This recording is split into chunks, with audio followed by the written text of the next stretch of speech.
Good afternoon, hello, my name is Daniel, this is the TriathlonDan YouTube channel. Today's video is a little bit different, hence why I'm explaining it at the beginning, so hopefully it makes sense. Now I partner with HUUB Design, who are a triathlon brand you might be aware of, hopefully you are, and I've also got a good friend called Dan, who runs a company called UK Bike Fit, and as the name dictates, he is a bike fitter, he's also a physio, he's also developing UK Bike Fit into being a bit more of a performance centre than just a bike fitting place. Now, Dean Jackson's the Chief Executive of HUUB, and he is working towards Weymouth 70.3. He's somebody who I think is on a similar journey to many people in that he's focused on career and business after being sporty in his younger years, and now he's coming back to sport, wants to get healthier, wants to get fitter, and he's working towards Weymouth 70.3. Dan is helping Dean on the road to Weymouth 70.3 with bike fit, physiological testing, and anything else he can do, maybe some nutrition stuff in there, I'm not entirely sure.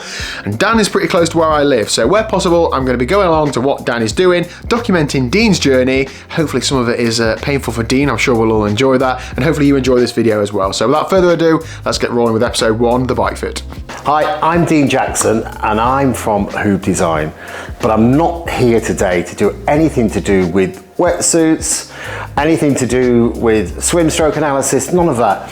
I'm here today to solve a problem that I have with my bike. I'm very fortunate, I've got 3-4 beautiful bikes in my garage, but in my office I've got a very sexy tri-bike from our friends at HUUB Cycle that's an absolute beast.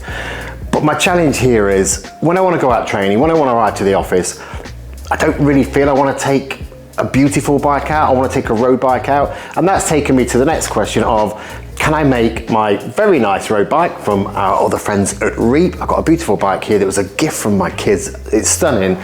Can I turn that into a bike that gives me an amazing fit, but also I can put some aero bars on and be aero? I've got no need to tuck anything down the front, I have this already, I'm going to work on that, but I reckon Dan Bigham would say I am poised for torso aerodynamic perfection. It's the rest of it I need to dial in. I've had bike fits before, I've never got on with a tri-bike fit, and so I'm just wondering, when I was a lot younger, I had a road bike with clip-ons, can I recreate that? And can I also figure out why I don't often get numb down there when I'm riding for over an hour and a little bit of soreness in the hands. So I'm in the hands of the amazing team here at UK Bike Fit, and I can't wait to get some solid answers. Hi, I'm Dan from UK Bike Fit, and the first thing that we're going to start with is a chat with Dean about his cycling history and any aches and pains he has on the bike. For 38 years, I'd say pretty much constantly, just at different levels and commitments. Lateral foot pain. Now I could understand it on one foot because I broke it, the fifth met head, but no, it's on both. I have got a leg discrepancy, which I think we spoke about before. Lateral soreness it's more relevant when I'm at home on the smart trainer, but I guess that's probably standard anyway. I always feel I have to slide back on my saddle, and I'm just not sure if I haven't understood in my head that probably a more forward position might suit my legs better. I've got a long torso. Sit me down on a plane, I'm the tallest man on the plane. Stand up, my height don't change because I've got the shortest legs on the bleeding plane. There's a left side discomfort. I never feel I'm sitting central on the saddle. And that, again, is that related from down here up and legs or a bit of numbness down there, I'm not sure. And if I get sores, I've got 2 different chamois in the shorts, and one of them does give me sores, but it's only on the left-hand side. Got to 80 miles, and I had to stop because my feet were just on fire and throbbing. It was weird. I had to take my shoes off, just walk around and wait for 15 minutes. I couldn't get my shoes back on again. So after the initial chat with Dean, the next thing that we're going to look at is a physical exam. The main purpose of this is to have a look at range of movement and his biomechanics normally off the bike before we look at him doing some cycling on the bike. The main things that we found with Dean that's going to affect his riding position is tightness in his hamstrings and obviously his leg length discrepancy. He's had that since he was a child after a break in his femur, and he's got a significantly shorter left leg. So we're going to look at that when we start to assess his movement on the bike, ensure his pedal stroke is as symmetrical as possible. Generally, Dean's flexibility could be better, but at the same time, it's not totally terrible. It'll be more prominent when we start to look at him in a TT position rather than now in a road bike position. Trying to get him sort of forward and more aerodynamic is going to be more of a challenge with the flexibility, but right now we're just thinking about getting his pedal stroke as correct and efficient as possible. So one of the main issues that Dean highlighted was foot pain. So we had a look at foot measurements first, to have a look at the length and width of his feet and compare that to the length and width of his shoes to make sure he had the correct fitting shoes In general, Dean has quite wide feet, and the Bont shoes that he's wearing have a bathtub sole design where the carbon on the sole of the shoe comes up and around the side of the foot. That was causing quite a lot of pressure on the metatarsals, where Dean was saying that he was getting a lot of pain quite quickly on the bike. So the next thing that we want to look at with Dean is obviously how he's been riding the bike up to now.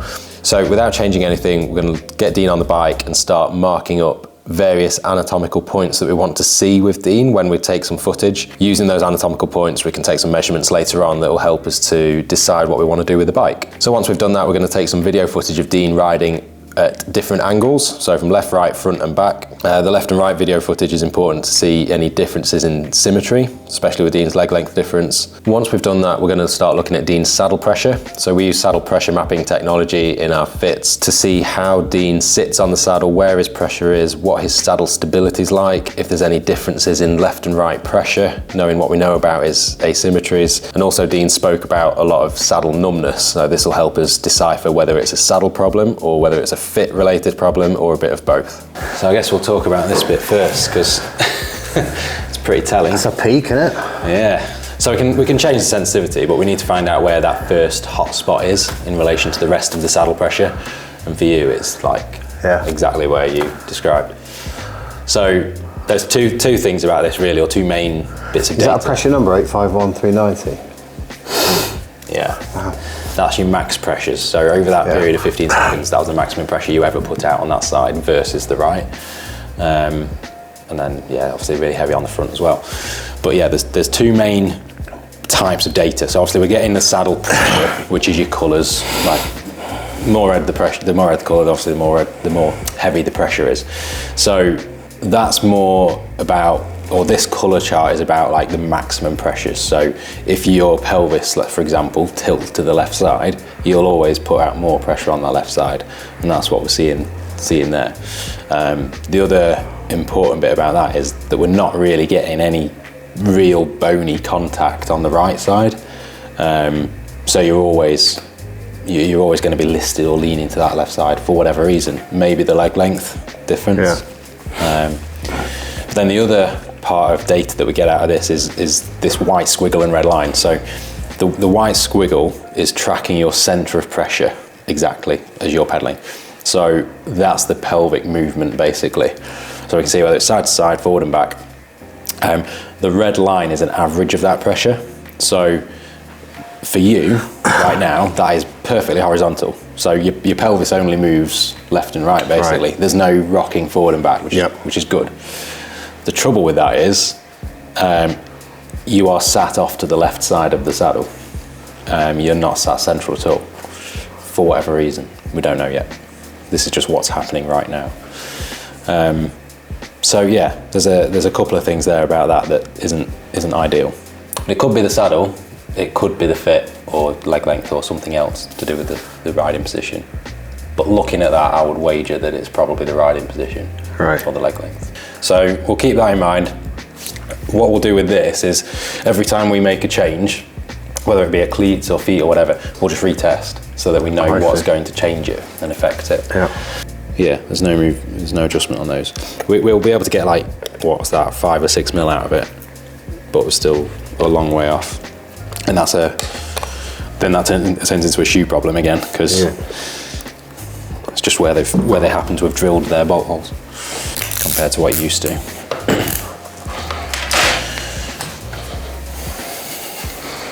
They're so different to the ones I've got at home. Just lift your big toe up. And the same on that one. I don't feel bad at all, you know. I think length's bang on. Yeah. And width we know is bang on. Feels like you've dropped your saddle a foot. I know you've not touched it, but... Yeah, different foot position.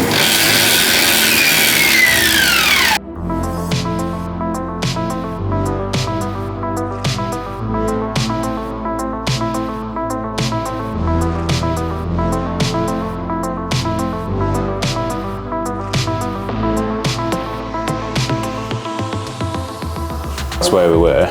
Yeah, wow. And just out of cleat position, shoe and shim, we've got much more balance there now. So instead of like over half, in terms of our max pressures, 851 to 390, we're now similar on the left, 908, but we've come up on this side, 621. So So we've almost doubled on this side in terms of the amount of pressure. And this on the front has come off, which is always nice. That's where you're going to get a lot of chafing and perineal pressure and numbness and all that sort of stuff. So this is where you can have a good saddle, but in the wrong position or with the wrong foot setup, it don't feel very nice. But as soon as you change all of that, you've got a good saddle.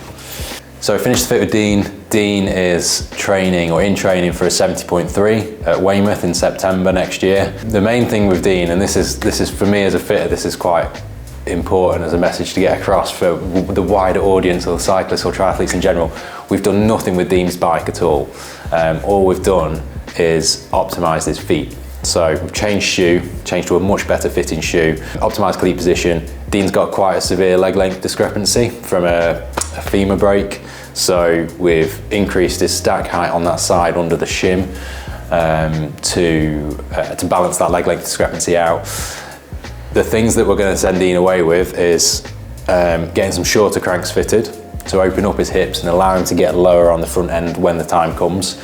Once we've got those shorter cranks fitted and we can get more aggressive with his position, we're going to look at some clip-on bars on his road bike to get him more aerodynamic and get him faster. But this is very much the start of Dean's journey, Dean's bike fit process, if you like. So we've optimised feet, that's our starting point for everything. That's your base of support, that's your stability. So next we're going to look at everything else in turn. But yeah, some massive changes with Dean just from changing his foot position and his foot support. That was really good.